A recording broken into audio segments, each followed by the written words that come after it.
Về rồi. Bột muối. Nhà thốt là thông trên không gì. Nè, ai liếc há rồi đâu. Dạ, trẻ. Một việc Bụa. Dạ, nó khởi tiếng. Bụa. Nghe. Ấy bao quả luôn. Vào. Ai liếc cá. Dạ, kiến. Dạ, bốc bì. Dạ. Dạ, che bốc muối bốc. Rồi mà ai liếc khám, đây cái tôi thấy đó. Đó.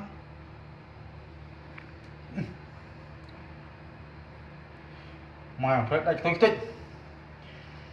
Trời mà.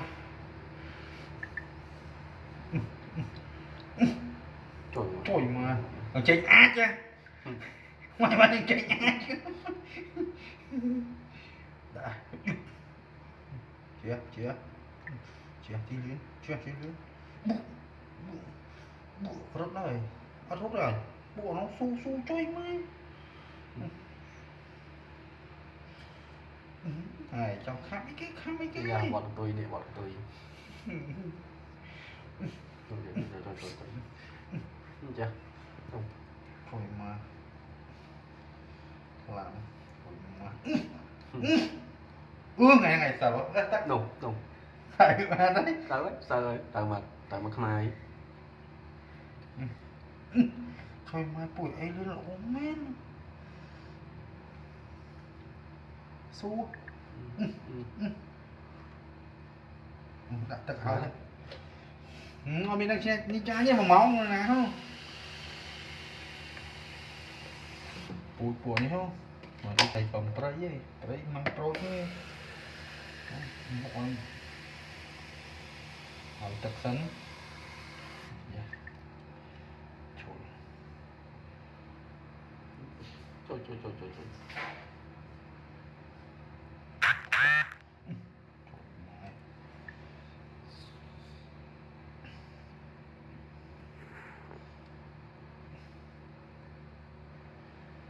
Điên miếng khóa chứ đúng không? Chùa bạn. Đọc mộng á.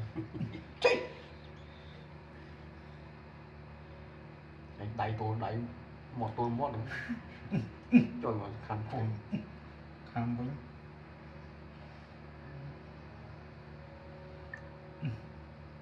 Rồi đây, châu đây. Châu đây. Đây, sơ này. Châu ơi. Châu ơi. Châu mót đi.